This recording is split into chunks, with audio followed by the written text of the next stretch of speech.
visage en fait de ce crime-là n'est pas en fait celui d'une seule personne. Vous savez, quand on a affaire à une pieuvre, je vais même évoluer avec un autre animal beaucoup plus dangereux, je crois qu'il est plus adapté, à une hydre. On n'a pas besoin de chercher un seul visage. Parfois, les visages que vous voyez dans un crime ne sont rien d'autre que de faire valoir, ne sont rien d'autre qu'en fait des portes qui vous permettent en fait de voir d'autres portes. C'est pour cela que l'enquête qui a commencé, l'enquête administrative est achevée le week-end dernier, fin du week-end dernier, et tout ce qui se passe actuellement, ce sont en fait des préparatifs à la phase judiciaire. C'est-à-dire que il était question à la première semaine où le président a instruit l'affaire que l'État fasse le point de sa propre machine institutionnelle. C'est-à-dire qu'il était question que l'État sache exactement qui dans la machine est de connivence ou non avec ce qui se passe, ou ce qui s'est passé, ou avec des agents qui sont soupçonnés dans ce qui s'est passé. Il était question pour l'État dans cette enquête administrative de faire d'abord un premier, j'insiste sur premier nettoyage dans sa propre machine, afin de s'assurer qu'une fois que la machine d'enquête judiciaire sera engagée, qu'il n'y ait pas de couac. Parce qu'en fait, il pouvait encore être possible que des gens qui étaient de mèche avec ceux que l'on soupçonne dans l'affaire se retrouvent encore dans la machine judiciaire pour encore annihiler tous les efforts. C'est pour ça que l'enquête administrative est achevée la première semaine. Une fois donc qu'elle a achevé, ce qui se passe actuellement n'est que des actes préparatoires à la phase judiciaire. Le fait qu'on ait utilisé des armes, le fait qu'on ait utilisé des hommes en tenue, met déjà le procureur de la République civile HS. Ça nous amène droit à la justice militaire. Donc c'est le commissaire du gouvernement qui saisit l'affaire. D'ailleurs, vous avez commencé à voir comment le commissaire du gouvernement a commencé à intervenir doucement, petit à petit, la semaine qui s'est écoulée. Donc, tout ce qui se passe actuellement, ce sont des actes préparatoires. Mais le visage que vous voulez voir, c'est un visage assez complexe et il est là, il est connu. Il est connu. Ce n'est pas le visage d'un individu. Vous savez, je l'ai toujours dit, parfois on m'a pris pour un demeuré. Quand je dis toujours, nous sommes dans un complot, le président est en danger. Bon, moi je ne parle même plus de ça, parce que je crois que les évidences sont là. Les gens n'ont même plus besoin de m'écouter pour savoir que le président est en danger, qu'on courait vers une affaire très compliquée, où on pouvait se réveiller un matin et on nous dit qu'en fait, notre père là, soit on l'a envoyé au village se reposer, soit il s'est couché hier, il ne s'est pas relevé. Vous voyez, moi je n'ai plus besoin de parler de ça. Maintenant, je crois que ce qui nous intéresse nous tous, c'est ce que nous voyons. Alors, l'hydre c'est quoi? Je préfère rentrer toujours dans la méthode du président, parce que c'est lui qui m'intéresse. Parce que pour mieux comprendre les dossiers de la République, ne vous intéressez pas à ce que les gens font aux alentours. Regardez toujours ce que Biya fait. Regardez toujours l'instruction qu'il donne. Quelle est l'institution qu'il mobilise, qu'il met en marche, qu'il met en mouvement. Et vous pourrez comprendre sur une certaine mesure où est-ce qu'il va et quel est son niveau de pénétration du circuit. Alors, si vous regardez le président, vous allez vous rendre compte qu'il utilise un réseau pour tuer un autre. Puisqu'il y a deux réseaux.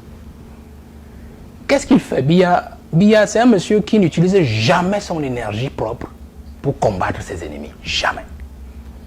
Il s'arrange toujours à utiliser vos propres énergies contre vous, vous opposez. Et c'est celui qui gagnera la bataille que lui, il viendra achever.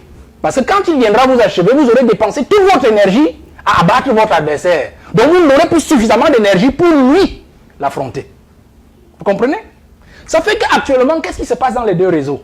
Le réseau le plus complexe, c'est celui en fait qui est dos au mur. Et c'était le plus dangereux. Mbara vous l'a dit, hein, vous me pardonnerez de ne pas me souvenir du titre de l'ouvrage, mais quand il parlait, le secrétaire général de la République, il parle d'une entrevue qu'il avait avec le président en Suisse.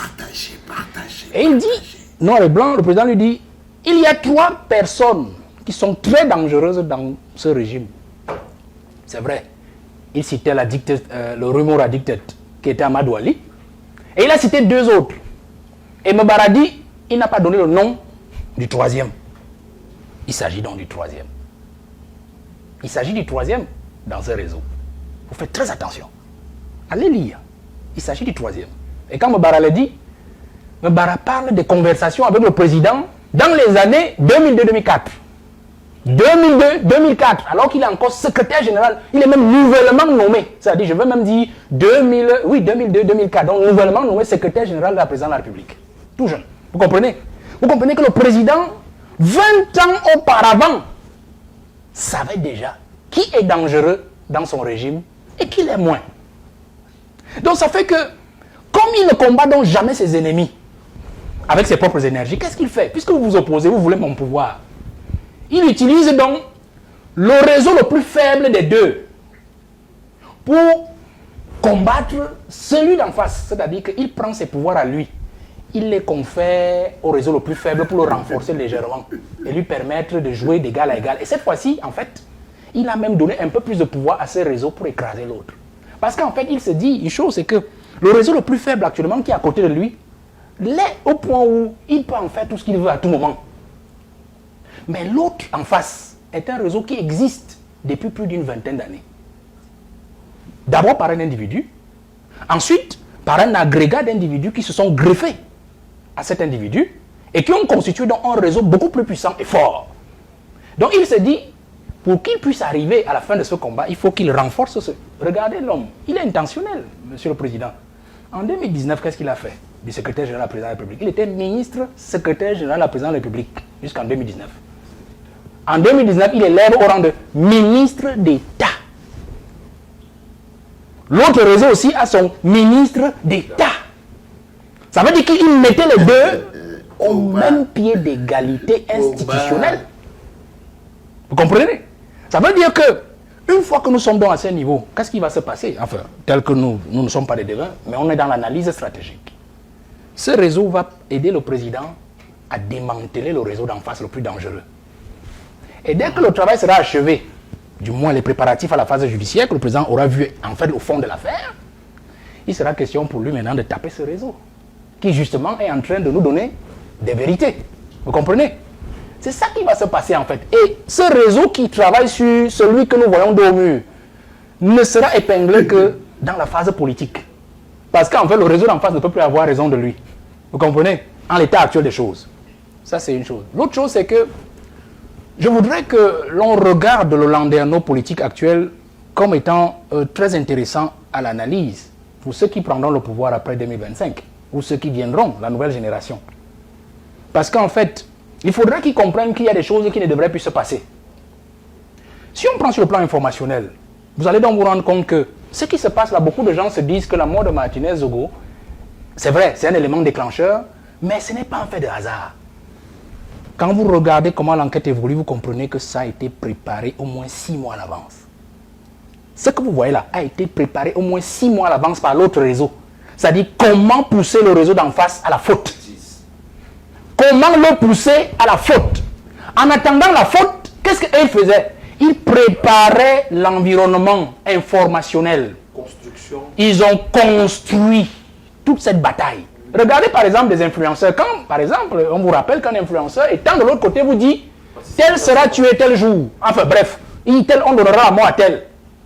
Mais attendez, il n'est pas Dieu.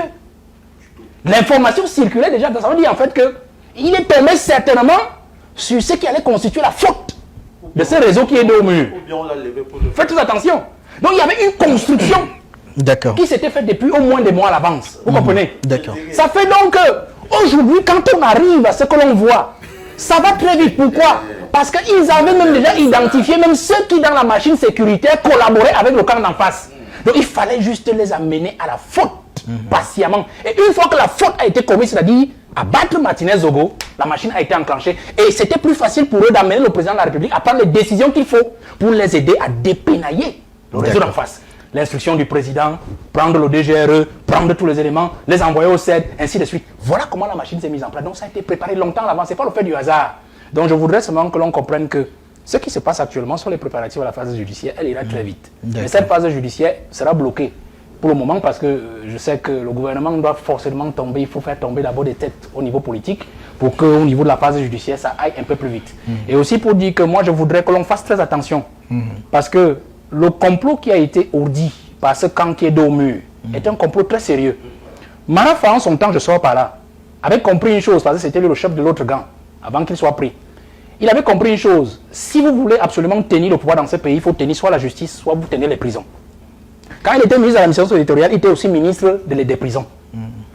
Une fois que celui qui l'a remplacé, du moins, pas qu'il a remplacé, celui qui était SGPR jusqu'en 2011, devait passer donc, revenir dans le gouvernement, il a repris l'administration pénitentiaire du MINAT, il a accroché à la justice. Ça fait aujourd'hui que tout ce que vous pouvez faire, c'est pour ça qu'il y a le chantage autour de tous les ministres.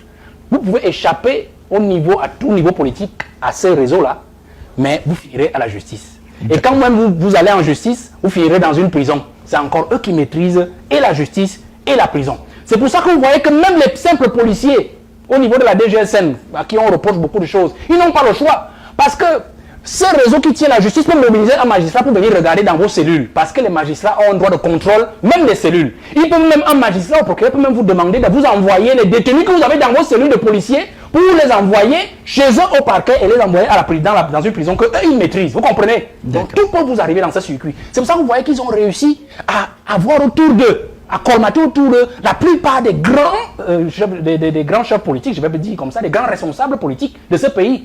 Parce qu'ils se sont affilés par peur de ce que Biya peut nous abandonner demain. Ces gens qui tiennent les prisons et la justice peuvent être ceux qui nous sauvent. Alors on est obligé de collaborer. D'accord. Bonsoir les enfants.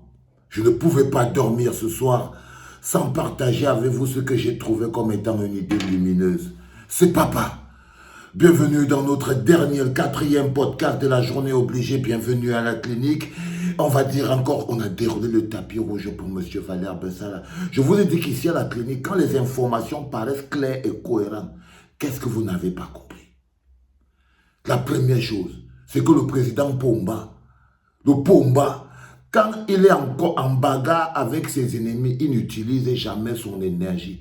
Il utilise l'énergie du réseau qu'il estime être plus faible parce que lui peut tuer son ennemi. Il renforce ce réseau pour que le réseau attaque le réseau qui le paraît plus menaçant. Les enfants, aujourd'hui quand vous comprenez, et on vous le dit tous les jours, que ce qui se joue au-delà de la mort de Martinez, c'est l'alternance au sommet de l'État. Ce qui se joue là, Valère Bessala vous dit que Pomba vient d'échapper à un coup d'État ourdi par le réseau d'en face. Et pour lui, le réseau, il faut juste qu'il aille jusqu'au bout. Le réseau, c'est les Laurent SO, c'est les autres. Donc, il estime, il vous explique de manière précise que Pomba n'a pas bougé par rapport à la mort de Martinez. D'après Valère Bessala, les Pomba ont même organisé la mort de Martinez. Ça veut dire qu'ils ont bousculé Martinez. Ils ont donné les informations. Et je comprends maintenant pourquoi Maître Chung a demandé qui a mis la bombe entre les mains de Martinez Zogo. À l'époque, est-ce que j'étais au courant? Et c'est ça que Valère Bessala essaie de dire là maintenant. Que le truc a été organisé, ça veut dire qu'on a armé. On a un réseau à armer. Ils ont organisé. Ils ont poussé l'autre réseau à la faute. Ils ont poussé l'autre réseau à la faute. On dit qu'ils ont armé le truc et ils ont poussé l'autre réseau à la faute. Et ils avaient déjà connu même tout le mécanisme qu'ils utilisent 6 mois avant. Vous savez, Valère Bessala, c'est un ancien sardilat. C'est pour ça qu'il est un gros équilibriste comme ça. Donc, comme je vous dis, ici à la clinique, je prends toutes les informations. Et celles qui m'intéressent et que je peux utiliser dans le cadre de mes objectifs personnels, je prends. Les informations qui ne m'intéressent pas, je ne prends pas. Donc, ce n'est pas les hommes qui m'intéressent. Parfois, je suis d'accord avec Valère Bessala quand son information m'intéresse. Et parfois, je ne suis pas d'accord avec lui quand il est dans son délire. N'oubliez surtout pas que Valère Bessala, c'est la bouche d'une autre bouche, lui-même aussi. Hein. C'est lui-même, il est la bouche d'une autre bouche. Quand il vous dit que pour regarder le visage de qui peut être responsable de l'assassinat de Martinez, il te parle d'une hydre. Il te parle du nître, les enfants. C'est pour ça que je vous pose la question tous les jours du matin au soir. Que voilà ça qui se joue devant nous. Pomba est en train de neutraliser. Il nous prend à témoin. Comme Valère Bessala dit, Pomba n'utilise jamais son énergie pour neutraliser ses ennemis. Il utilise le réseau pour neutraliser le réseau le plus fort. Comme ça, l'autre réseau est déjà le plus faible et tout. Il calcule tout. Mais n'oubliez pas que c'est un vieux malade.